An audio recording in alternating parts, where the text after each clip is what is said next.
माझ्या आजोबांपासून त्यांच्यानंतर शिवसेना प्रमुख मी आहे, आदित्य आहे, आता सोबत राज आलेला आहे.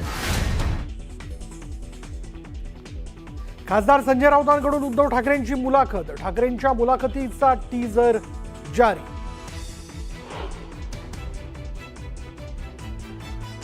युतीचा निर्णय योग्य वेळी घेऊ, तोपर्यंत निवडणुकीच्या कामाला लागा, राज ठाकरेंचे पदाधिकाऱ्यांना आदेश.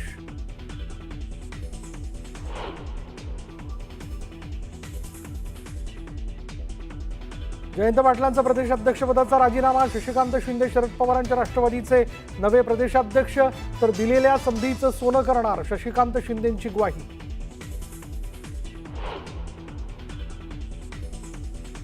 महायुतीच्या समन्वय समितीची मुंबईत बैठक. स्थानिक स्वराज्य संस्था जिंकण्यासाठी तयारी सुरू. राज्याप्रमाणे जिल्हास्तरीय समन्वय समिती स्थापन करणार.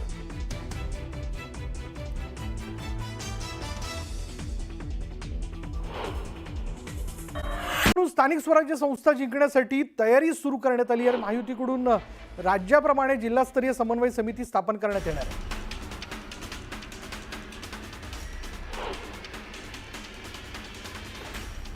शरद पवारांच्या राष्ट्रवादीचे प्रदेशाध्यक्ष जयंत पाटलांनी प्रदेशाध्यक्षपदाचा राजीनामा दिला. शशिकांत शिंदेंकडे प्रदेशाध्यक्षपदाची जबाबदारी देण्यात आली. पक्षात नाराज असलेल्या प्रकाश महाजनांनी मनसेच्या प्रवक्तेपदाचा राजीनामा दिला. देव बदलणार नाही आणि देवानं बोलावल्याशिवाय जाणार नाही, राजीनाम्यानंतर महाजनांनी हे वक्तव्य केलं. खासदार संजय राऊतांनी उद्धव ठाकरेंची मुलाखत घेतली आहे. ठाकरेंच्या मुलाखतीचा टीजर जारी करण्यात आला. 19 आणि 20 जुलैला ठाकरेंची संपूर्ण मुलाखत प्रकाशित होणार आहे. युतीचा निर्णय योग्य वेळी घेणार असल्याचं वक्तव्य राज ठाकरेंनी केलं. तर युती होईपर्यंत निवडणुकीच्या कामाला लागण्याचे आदेश राज ठाकरेंनी पदाधिकाऱ्यांना दिले. विधानभवन परिसरात पुन्हा नितेश राणे आणि आदित्य ठाकरेंमध्ये कोल्ड वॉर पाहायला मिळालं. नितेश राणे पोडियमवर बोलत असताना आदित्य ठाकरेंनी शेलक्या शब्दात टीका केली. रिपाईच्या कवाड्या गटाचे जिल्हाध्यक्ष राजाभाऊ सावळेंवर जीवघेणा हल्ला करण्यात आला आणि हल्लेखोरांनी वाहनाची तोडफोड केली. यात राजाभाऊ सावळे थोडक्यात बचावलेत. वाहनामधील एकाला उचलून नेल्याची पोलीस स्टेशनमध्ये तक्रार दाखल करण्यात आली. नाशिकमध्ये महाविकास आघाडीतून गळती सुरूच आहे. भारतीय राष्ट्रीय आदिवासी काँग्रेसचे प्रदेश सचिव वैभव ठाकूर अजित पवारांच्या राष्ट्रवादीत पक्षप्रवेश करणार आहेत.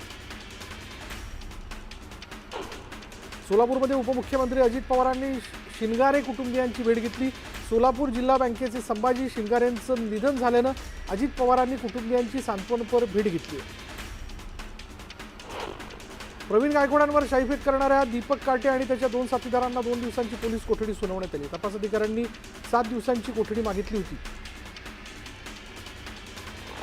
संभाजी ब्रिगेडचे प्रदेशाध्यक्ष प्रवीण गायकवाड शाईफेक प्रकरणी आरोपींच्या संख्येत वाढ झाली आहे. आरोपींची संख्या 7 वरून 10 झाली.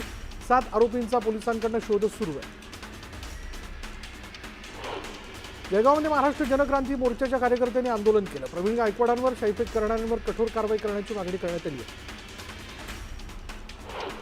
संभाजी ब्रिगेडचे प्रदेशाध्यक्ष प्रवीण गायकवाड शाईफेक प्रकरणी आरोपींच्या संख्येत वाढ झाली. आरोपींची संख्या 7 वरून 10 झाली आहे. 7 आरोपींचा पोलिसांकडून शोध घेतला जातो. जळगावमध्ये संभाजी ब्रिगेड आणि समविचारी संघटनांकडून प्रवीण गायकवाड यांच्या प्रतिमेला दुग्धाभिषेक करण्यात आला. तसंच अक्कलकोटमधील शाईफेकीचा निषेध व्यक्त करण्यात आला. सिंधुदुर्गच्या आंबोलीमध्ये जोरदार पावसाने हजेरी लावली आणि या आंबोलीमधील मनमोहक दृश्य ड्रोन कॅमेऱ्यात कैद झाले. रत्नागिरी जिल्ह्यात पावसाने जोरदार हजेरी लावली आणि यामुळे जगबुडी नदीने इशारा पातळी ओलांडल्यानं नदीकाठच्या नागरिकांना सतर्कतेचा इशारा देण्यात आला. कोल्हापूरमध्ये कळंबा तलाव ओव्हरफ्लो झाला आहे. तलावाच्या सांडव्यावरनं पाणी वाहत आहे. तलावाचं मनमोहक दृश्य ड्रोन कॅमेऱ्यात कैद करण्यात आलं. रायगड जिल्ह्यातील आंबा नदीकाठच्या नागोठणे बाजारपेठ, कुळीवाडा आणि बस स्थानक परिसरात पुराचं पाणी शिरलंय. पुराच्या पाण्यामुळे नेहमी गजबजलेली बाजारपेठ ठप्प झाली. आंबा नदीनं धोक्याची पातळी ओलांडल्यानं दुकानात पाणी शिरलंय. मुसळधार पावसामुळे संगमेश्वर रत्नागिरीच्या संगमेश्वरमधील रामपेठ आठवडी बाजारात पूरसदृश्य परिस्थिती निर्माण झाली आणि या पूर परिस्थितीचा परिणाम बाजारपेठेसह वाहतुकीवरही झालाय. रस्ते पाण्याखाली गेल्यानं स्थानिकांची मोठी गैरसोय झाली. रायगड जिल्ह्याची सावित्री नदीवरील राण बाजिरे धरण ओव्हरफ्लो झालेलं आहे. धरणाच्या पातळीत मोठी वाढ झाली. प्रशासनाकडून नदीकाठच्या नागरिकांना सतर्कतेचा इशारा देण्यात आला. रत्नागिरीच्या संगमेश्वर तालुक्यातील फोनवी नदीने रौद्ररूप धारण केले. संगमेश्वर देवरुख मार्गावरील नवले गावातील 35 ते 40 घरं पाण्याखाली गेलेली असून सोनेरी नदीने आपलं पात्र सोडलं. प्रशासनाकडून लोकांना सुरक्षित स्थळी जाण्याचे आदेश देण्यात आले. पावसाचा जोर असाच कायम राहिला तर मात्र जनजीवन विस्कळीत होणार आहे. मुसळधार पावसामुळे रत्नागिरी जिल्ह्यातील सर्वात मोठी नदी असलेल्या जगबुडी नदीने जवळपास धोक्याची पातळी गाठली आहे. 7 मीटर ही या नदीची धोक्याची पातळी असून सध्या ही जगबुडी नदी 6.7 मीटर इतक्या पातळीवरनं वाहते आणि काही ठिकाणचे रस्ते पाण्याखाली गेलेले असून पावसाचा जोर देखील कायम आहे. प्रशासनाने विनाकारण नदीकाठीनं जाण्याचा इशारा दिला आहे तर परिसरातील गावांना देखील अलर्ट जाहीर करण्यात आला आहे. विशेष बातमी बघूया. गेल्या काही दिवसांपासून शिवसेनेचे आमदार आणि मंत्री विविध कारणांमुळे चर्चेत आलेले आहेत. शिवसेनेचे काही आमदार आणि मंत्र्यांच्या वर्तणुकीमुळे शिवसेनेच्या प्रतिमेवरती परिणाम होत असल्याचं एकनाथ शिंदे यांनी वादग्रस्त मंत्री आणि आमदारांना तंबी दिलेली आहे. कारवाई करायला भाग पाडू नका असा इशाराच एकनाथ शिंदेंनी वादग्रस्त आमदार आणि मंत्र्यांना दिलाय. बघूया.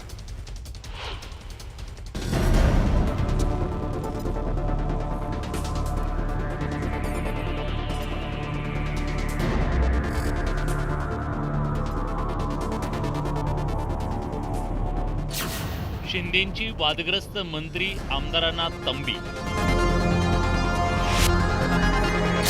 कारवाई करायला भाग पाडू नका. एकनाथ शिंदेंनी दिला इशारा. निकृष्ट दर्जाचं अन्न दिल्याच्या कारणावरून कॅन्टीन कर्मचाऱ्याला आमदार संजय गायकवाडांनी केलेली मारहाण असो,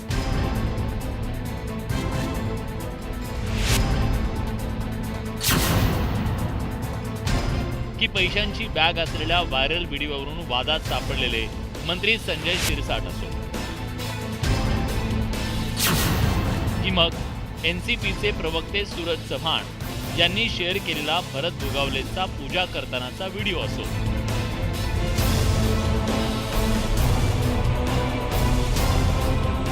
शिवसेनेचे मंत्री आणि आमदार विविध कारणांनी वादात सापडले.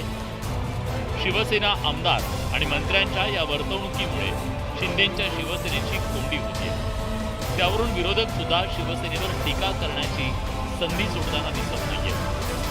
ज्याच्यावरती इन्कम टॅक्सची नोटीस आहे तरी देखील धीट मंत्री पैशाच्या बॅगा घरात ठेवत आहे आणि अगदीच काय नाही तो अहो सरकारतर्फे 2-2 कपडे तर द्या, सगळे उघडे फिरतायत. काय चाललंय? उघडे नागडे फिरतायत मंत्री. नाही पण बेडरूम मधला व्हिडिओ आला कसा बाहेर? आमचं म्हणणं तेच आहे की बेडरूम मधले व्हिडिओ बाहेर येत आहेत याचा अर्थ मंत्री सुरक्षित नाही आहे. की ज्या लोकांसोबत ते बसलेत, जे बाकीच्या गटांमध्ये आहेत, चड्डी बनियन गँग, ते काय करतात? त्याच्यात एक गोष्ट आहे. त्याच्यात काही केलं त्या चड्डी बनियन गँगनी, कुठे जाऊन बुक्का मारतात, कुठे जाऊन काही करतात. तर काय करतात ते मग येऊन, कारण त्यांच्यावर कारवाई तर होत नाही, ते काय बोलतात? मुख्यमंत्री महोदयांना येऊन सांगतात की पहली गल है की सारी गलती मेरी नहीं. काय बोलतात ते? की पहली गल है की सारी गलती मेरी नहीं, चल जी है भी तो क्या मैं तेरी नहीं. आणि मग मुख्यमंत्री कारवाई करू शकत नाहीत. मंत्री आणि आमदारांच्या या वर्तनाचा फटका शिंदेंच्या शिवसेनेच्या प्रतिमेलाही बसतोय. त्यामुळे नुकत्याच झालेल्या पक्षाच्या बैठकीत पक्षाचे प्रमुख एकनाथ शिंदेंनी वादग्रस्त मंत्री आणि आमदारांना कानपिचक्या दिल्या.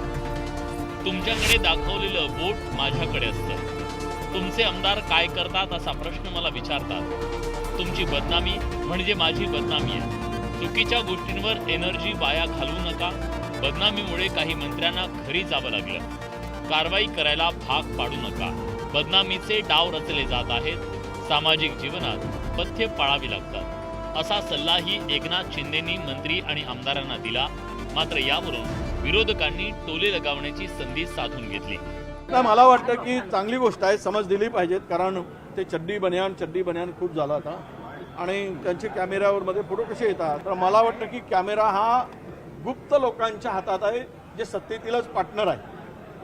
त्यामुळं विशिष्ट हेतूने त्यांना टार्गेट कदाचित केलं जावत नसेल आणि त्याचाच भाग म्हणून त्यांना समज द्यावी लागत असेल तर आता मला वाटतं की शिंदे साहेबांनी सुद्धा काही गुप्त कॅमेरे तयार करावेत. विशेष म्हणजे उपमुख्यमंत्री एकनाथ शिंदेंच्या कामाच्या धडाक्यामुळे त्यांची प्रतिमा चांगली आहे. पंतप्रधान मोदी आणि केंद्रीय गृहमंत्री अमित शहांकडे शिंदेंचं चांगलं वजन असल्यानं त्यांना भेटही सहज साध्य पद्धतीनं मिळते. मात्र वादग्रस्त मंत्री आणि आमदारांच्या वर्तनामुळे शिंदेंच्या प्रतिमेला डाग लागू शकतो. त्याचसोबत शिवसेनेकडून नेहमी बाळासाहेबांचे विचार पुढे केले जात असल्याचा दावा केला जातोय. मात्र काही आमदार आणि मंत्र्यांच्या वर्तनामुळे हे कसले विचार घेऊन पुढे जात आहेत असा प्रश्न विरोधक आणि सर्वसामान्यांकडून विचारला जातोय. त्यामुळे शिवसेनेची कोंडी होतीये. तर आगामी काळामध्ये येत्या काही महिन्यामध्ये स्थानिक स्वराज्य संस्थांच्या निवडणुका आहेत. तर त्यावेळेला आपण लोकांसमोर जाताना आपल्याला हे प्रश्न अडचणीचे ठरतील आणि लोकही म्हणतील की तुमचे मंत्री असे करतात, तुमचे आमदार असं वागतात, मारतात, भाषा वेगळी वापरतात आणि अनेक वादग्रस्त गोष्टी समोर येतात. तर अशा वेळेला पक्षाच्या एकंदरीत प्रतिमेवर परिणाम होऊ शकतो. म्हणून कदाचित शिंदेंना असं वाटलं असेल की यापुढे तरी किमान असं प्रकार घडू नयेत याची काळजी घ्या, तुमच्यामुळं माझी बदनामी होते असं पद्धतीचं ते बोललेले आहेत आणि मला वाटतं त्याच्यामागे हाच अर्थ आहे. आता एकनाथ शिंदेंनी दिलेल्या तंबीनंतर तरी शिवसेनेचे मंत्री आणि आमदार आपल्या वर्तणुकीत बदल घडवणार का? आणि त्यांनी हे बदल न घडवल्यास शिंदे कोणती कारवाई करणार हे पाहणं औत्सुक्याचं ठरणार आहे. Bureau report, news 18 Lokmat, Mumbai. आणि या बातमीनंतर एक छोटासा ब्रेक.